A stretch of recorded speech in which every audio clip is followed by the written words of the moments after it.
오늘 말씀은 병이 낫기를 위하여 서로 기도하라 라는 말씀으로 말씀 전하겠습니다. 우리가 세 번째 주는 치유를 위해서 함께 기도하죠. 이 한반도와 그리고 이 도시 그리고 우리 가정 그리고 우리의 있는 삶의 육신뿐만이 아니라 우리의 있는 모든 전인적인 치유를 위해서 기도하는 주입니다.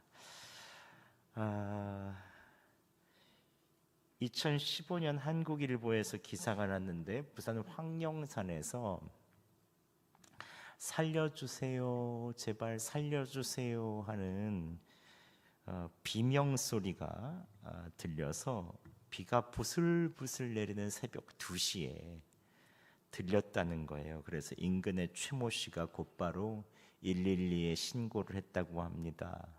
얼마나 다급했겠어요. 목소리가 살려주세요, 제발 살려주세요. 강력 사건이라고 생각했던 경찰서에 비상이 걸렸고 부산 남부경찰서 등 3개 경찰서에 긴급 지령이 내려졌고 당직 경찰서 30명과 112 타격대 70여 명의 경찰관이 동원돼서 비바람과 안개 속에서 2시간 넘게 황령산 봉수대를 수색했지만 헛수고였습니다. 근데 비명 소리가 들린 방향에서 내려온 여성 4명이 있었는데 물어보니 그 중에 28살 자매가 새벽에 아무것도 없을 것이라고 생각해서 올라가서 통성 기도를 한 거예요. 하나님 취업 좀 되게 해주세요. 주여 제발 살려주세요. 살려주세요라고 기도를 했는데 글쎄 이게 기도를 하나님이 들으셔야 되는데 경찰이 들은 것입니다. 이게 얼마나 큰일이었겠습니까? 몇 년간 대학을 졸업하고도 취업이 안 돼서 부르짖었다고 하는데 그 마음이 얼마나 답답하면 그 황령산 거기 있거든요. 맨 꼭대기에 올라가서 봉수대에서 살려주세요, 제발 살려주세요. 새벽 2시에 여자 4명이 올라가서 그랬겠어요. 아이고, 예. 우리에겐 이런 답답한 문제들이 있죠.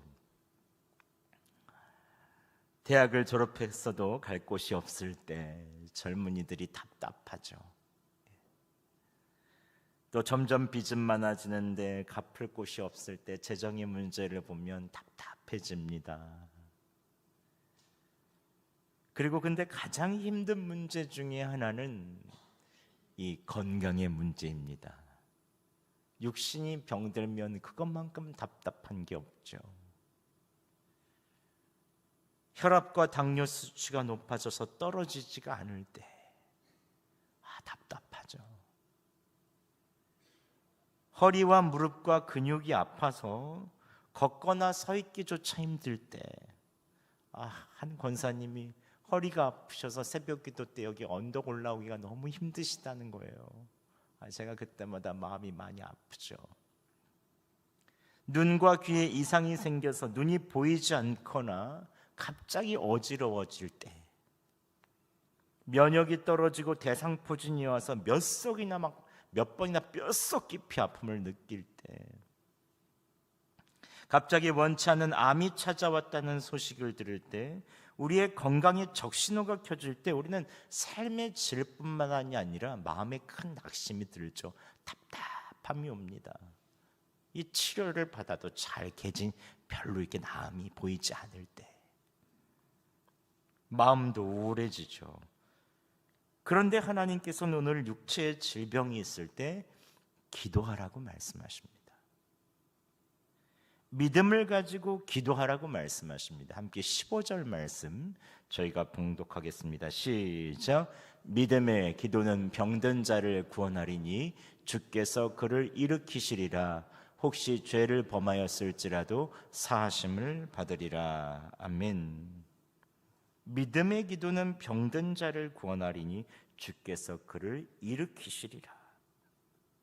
하나님께서는 우리의 기도 소리를 듣는 것을 즐거워하십니다. 근데 특별히 믿음을 담아서 기도하는 기도를 귀히 여기시고 응답해 주시죠. 얼마 전에 아침 새벽 묵상 때 예수님 예루살렘에 올라가시는데 한 사람에 있는 큰 부르짖는 소리가 들리죠. 맹인 거지 바디메오가 나사렛 예수시라는 소리를 듣고 다윗의 자손 예수여 나를 불쌍히 여기소서 간절히 부르짖고 또 부르짖습니다. 사람들이 잠잠해라 그래요. 다윗의 아들 예수여 나를 불쌍히 여기소서. 예수님 지나가신다는 것 하나만 믿고 계속 소리 지르며 부를 짓죠. 그때 예수님께서 이 말씀을 하십니다. 52절에 이렇게 말씀하시죠. 예수께서 이르시되 가라 내 믿음이 너를 구원하였니라 하시니 그가 곧 보게 되어 예수를 길에서 따르니라 라고 되어 있죠. 예수님께서 바디메오가 눈이 보이지 않는다는 건 아셨습니다. 근데 그가 예수님을 만나면 예수님께서 내 눈을 고쳐주실 거야 라고 하는 믿음의 눈이 활짝 열려 있었죠. 명확한 믿음을 가지고 예수님을 향하여 부르짖으니 예수님께서 그의 마음속에 믿음을 보시고 그를 고쳐주셨죠. 예수님께서는 믿음의 사람들의 부르짖음을 귀히 여기십니다. 그렇듯 우리의 믿음의 기도를 귀히 여겨 주십니다.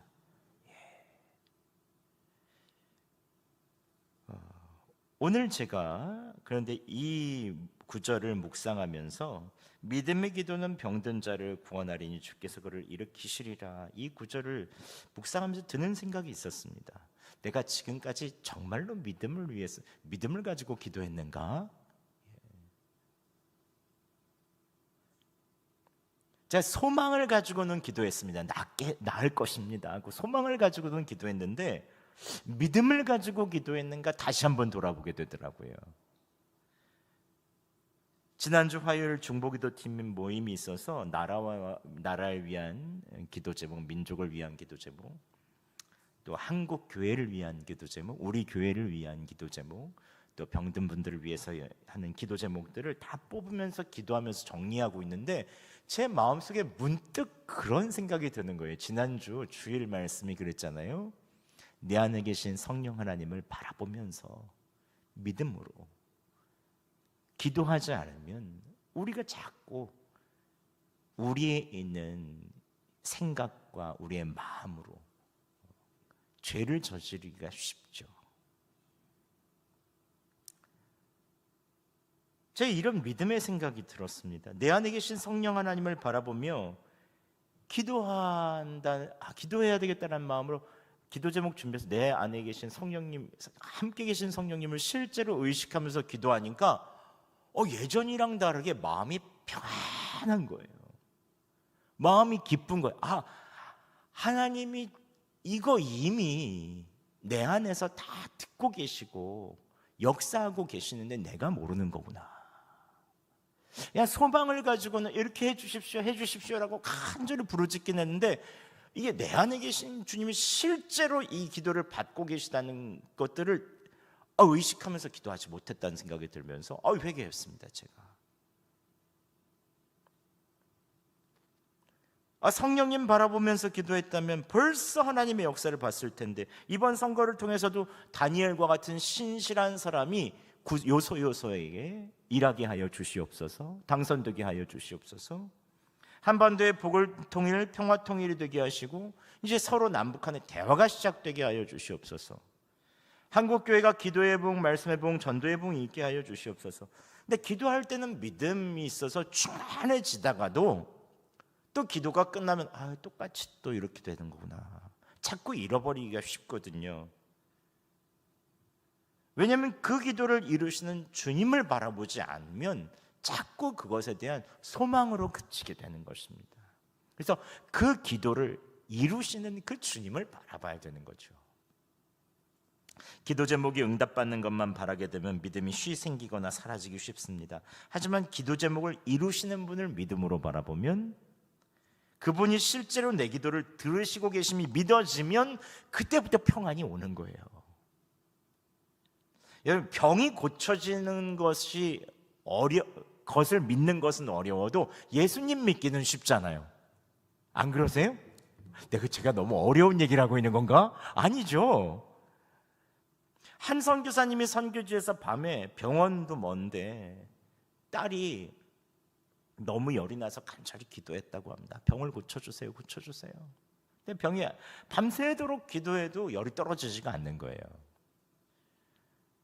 선교사님은 발망 동동 구르고 있다가 너무 지쳐버린 거예요. 그런데 그 순간 지쳐서 탁 놓는 순간 세미한 음성이 들리더래요. 하나님의 묘한 깨달음이 들리더래요. 너는 왜 병 낫기만을 주목하느냐, 병 고치는 나를 좀 주목해라 라고 하시는 이런 깨달음이 확 오더래요. 그래서 하나님이 어떤 분이신지 성경을 펴면서 바라보면서 기도하는데, 전능하신 하나님, 끊임없이 자기 백성을 돌보신 하나님, 그리고 예수님은 병든 자를 고치시는 주님, 그 예수님을 바라보니까 마음이 그때부터 평안하더래요. 믿음 속에서 답답한 상황이 정리가 되고 감사가 되고 기쁨이 임하고 찬양이 됐는데, 놀라운 것은 그때부터 딸에 있어서 열이 똑 떨어지더라는 거예요.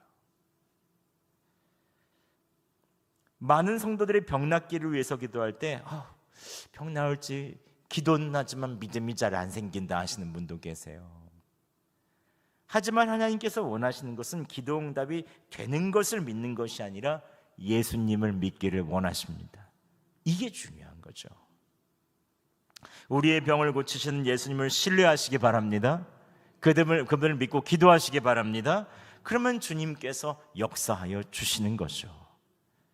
그리고 또 한 가지 기억해야 되는 것은, 주님께서는 우리의 육체만 치유하시는 것이 아니라 우리의 마음과 영혼까지 다 치유하기를 원하신다는 것입니다. 예수님께서는 공생애 때 사람들을 치유하시고 구원하실 때 육체 따로 영혼 따로 구원하시지 않으셨어요. 항상 전인격적으로 치유하셨죠. 먼저 그 사람에 있는 내면에 있는 죄, 그 사람에 있는 마음의 상태, 그 사람 사마리아 여인처럼 그 안에 있는 내면의 상처, 그 부분들을 만져주시고 또한 육체의 병도 치유하여 주셨습니다. 근데 어떤 분들은 육체의 병이 걸리면 의학적인 수준에만 의존하다가 가능한 의술을 다 시도해보고 안 나으면 기도해야 되겠다라는 분도 계세요. 이것은 점점 우리가 예수님 믿는다고 하면서도 점점 물질 세계나 다른 어떠한 기술, 눈에 보이는 것에만 의존하는 것을 뜻하기도 합니다. 그렇다고 해서 우리의 모든 병을 기도에만 의지해서는 안 됩니다. 물론 하나님께서는 병 고침을 위해서 다른 것을 의지하지 말고 기도에만 집중하라고 하실 때도 있어요. 예외적인 경우가 있죠. 근데 대부분 이렇게 되면 영적인 교만에 빠지기가 쉬워요.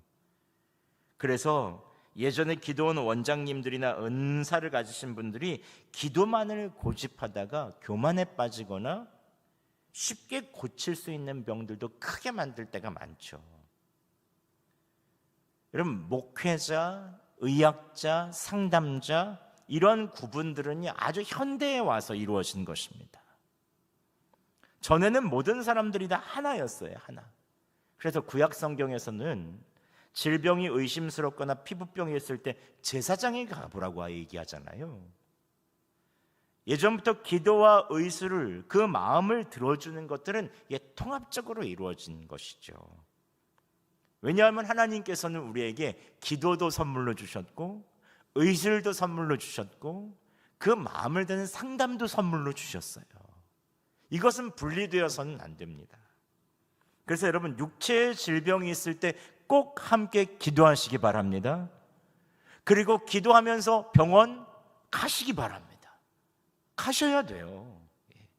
하나님께서 우리에게 주신 선물이죠. 상담도 받으세요. 근데 제일 중요한 것은 뭐죠? 치료는 하나님께서 하신다. 그렇다면 우리는 어떻게 기도해야 될까요? 육체의 질병이 생기거나 병원에서 치료를 받을 때 우리는 어떻게 기도해야 될까요? 첫 번째는 기도의 도움을 요청하시기 바랍니다. 14절 상반절 우리가 함께 봉독하겠습니다. 시작. 너희 중에 병든 자가 있느냐? 그는 교회의 장로들을 청할 것이요 그들은 주의 이름으로 기름을 바르며 그를 위하여 기도할지니라. 아멘. 성경은 병든 자가 있을 때 교회 장로들을 청하라라고 말합니다. 그들은 주의 이름으로 기름을 바르며 그를 위해 기도할 것이라고 말씀하고 있습니다. 이에 보면은 이스라엘 가면 어노인팅 기름이라 저렇게 그 향유들을 이만큼 팔아요. 그걸 이제 기름에 머리 바르는 거. 기름 붓는다는 것은 상징적인 의미가 있죠. 하나님이 임하신다는 것입니다. 그래서 초대교회 때는 이렇게 얘기하죠. 교회의 장로들을 청하고 장로들이 그 주의 이름으로 기름을 바르며 하나님을 의지하며 기도하라는 것이죠. 즉 기도에 도움을 받으라는 것입니다. 도움을 요청하라는 거예요. 어떤 분들은 아프셔도 입원하셔도 저한테 나중에 이렇게 말씀하세요. 목사님 바쁘실까 봐 연락을 못 드렸어요. 이런 분이 계세요. 그래, 뭘 또 얘기하나 막 귀찮다 소문난다 이런 분들이 계세요. 저는 저를 아끼시는 마음 충분히 이해가 갑니다. 그리고 다른 사람들의 시선 가운데 자꾸 신경 쓰시는 것 싫어하시는 것도 압니다. 하지만 성경에서는 분명히 말합니다. 교회의 장로들, 지도자들을 청하라. 그들의 기도를 요청하라고 말하고 있어요.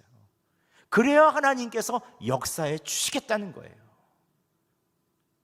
왜 그런 것입니까? 교회는 그리스도의 몸이죠.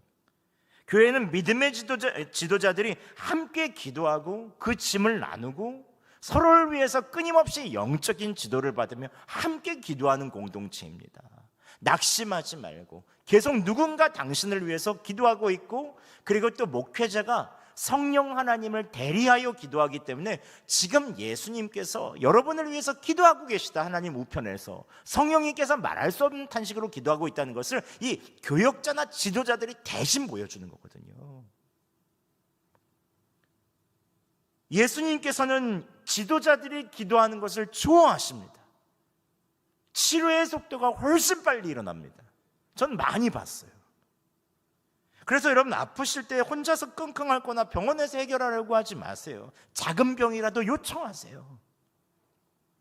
하나님의 뜻과 하나님의 역사가 반드시 나타납니다. 당당하게 요청하세요. 목사님들과 장로님들에게 요청하세요.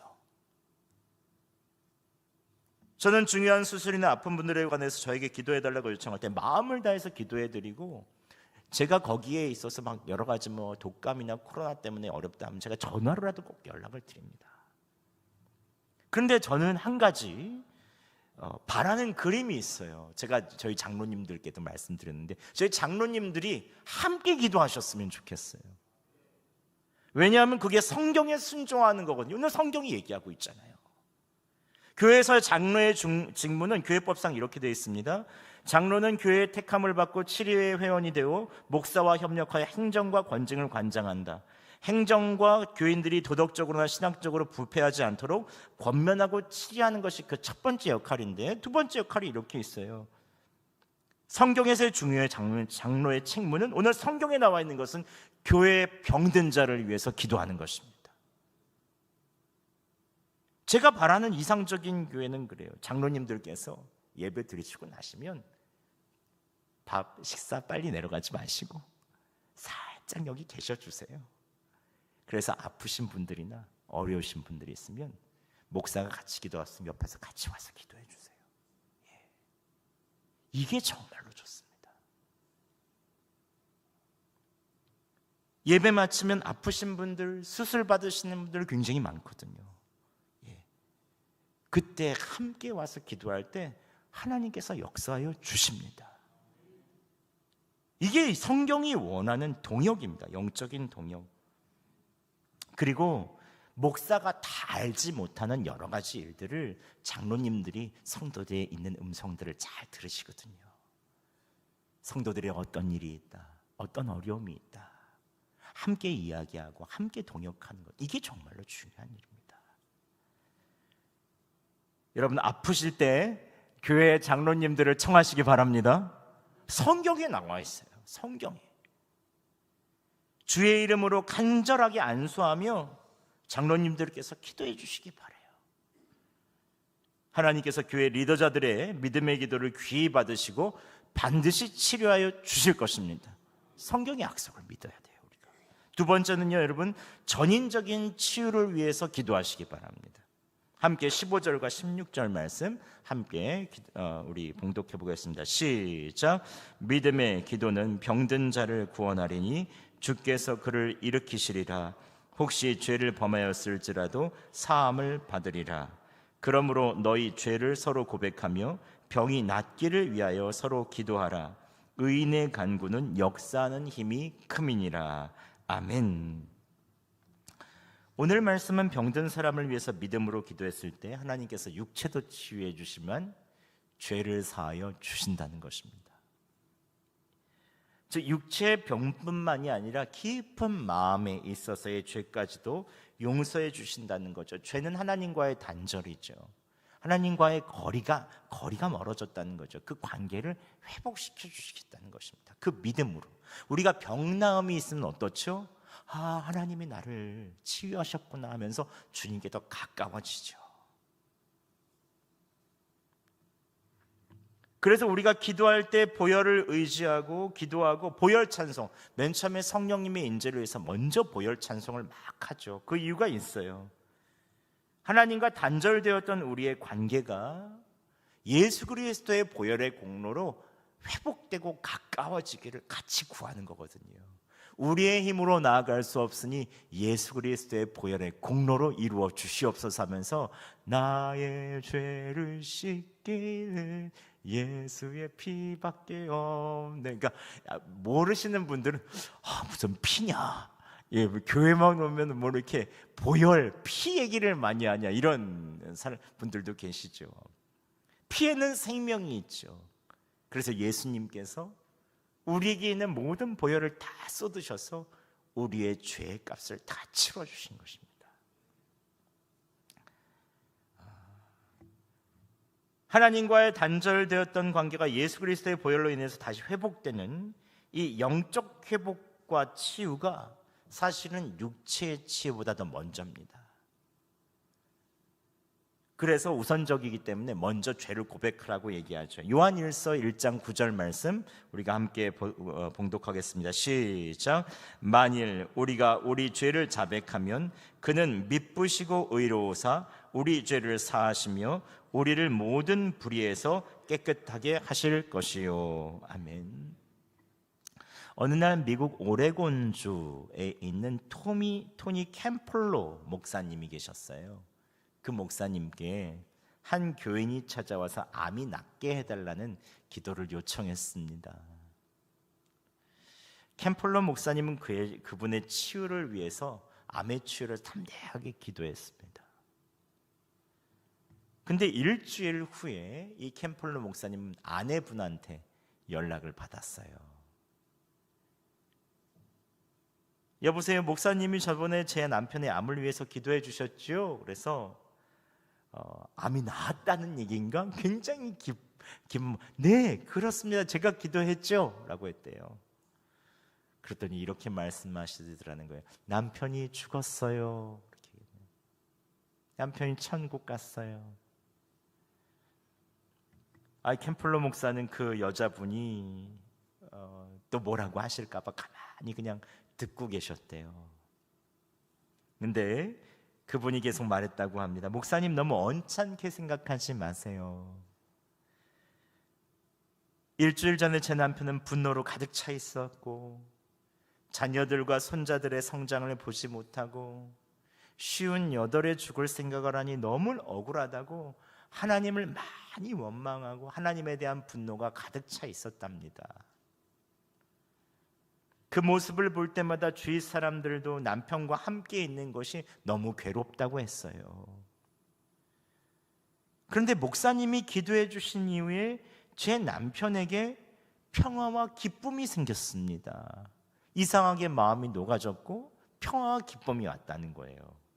그러면서 이렇게 얘기했습니다. 목사님, 지난 3일 동안은 우리의 삶에서 가장 행복한 시간이었어요. 우리는 웃었고 찬양했고 성경을 읽었고 기도했습니다. 저는 목사님이 남편을 위해서 기도해 준 것에 대해서 감사하려고 전화했어요. 남편은 치료되지는 않았지만 치유됐어요 라고 전화를 하더래요.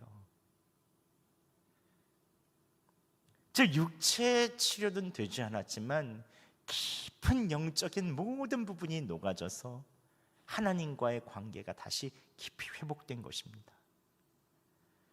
여러분, 우리는 결국 이 땅의 육체를 버리고 예수님 다시 오실 때 완전히 치유되어서 하늘 몸을 입습니다. 여러분 믿으십니까? 예수님께서 부활하셔서 부활의 육체를 얻으신 것처럼 우리도 그런 몸을 입어요. 예수님께서 이 땅에 오실 때 우리에게 이 지금 있는 이 죄의 육신이 아니라, 썩어지는 육신이 아니라 영광스러운 몸으로 우리를 입혀주시죠. 그렇기 때문에 여러분, 이 땅에서 있는 기도와 치유의 사건들은 나중에 우리가 부활의 몸을 입을 것에 대한 하나의 예표들입니다. 그것이 우리의 전부는 아니에요. 그리스도인들은 100세 시대를 사는 것, 100세를 사는 게 아니라 영원을 사는 사람입니다. 믿으십니까? 그래서 육체의 치유보다 더 선행되는 것은 하나님과의 분리되었던 관계가 치유되고 주께로 나아가는 것이 더 우선적이죠. 그래서 여러분, 우리는 보혈을 의지하며 기도하며 찬송해야 됩니다. 우리의 육체의 치유뿐만이 아니라 우리 내면에 있는 모든 것들이 주님 안에서 회복되고 하나 되기를 우리는 기도해야 됩니다. 그래서 오늘 이렇게 얘기하죠. 너희는 죄를 서로 고백하며 병이 낫기를 서로 기도하라. 의인의 간구는 역사하는 힘이 크다라고 말씀하시죠. 우리는 우리의 공로로 의인 되지 않았습니다. 주님께서 우리에게 예수 그리스도를 믿음으로 말미암아 의인이라고 칭해 주셨죠. 그 의인으로서 우리는 매일마다 이 땅 위에서의 있는 허물과 연약함들을 서로 고백하며 함께 주 앞에 나아갔을 때 주님께서는 우리에 있는 저의 죄를 자백했을 때 우리 죄를 하나도 기억지 않으시고 용서해 주시고 주님과의 온전한 관계로 회복하여 주십니다. 여러분, 치유를 위해서 기도하면 누구를 제일 많이 닮게 될까요? 다른 사람들에 있는 치유, 나에 있는 치유를 위해서 기도하면 누구를 제일 많이 닮게 될까요? 여러분, 예수님을 많이 제일 닮게 되실 것입니다.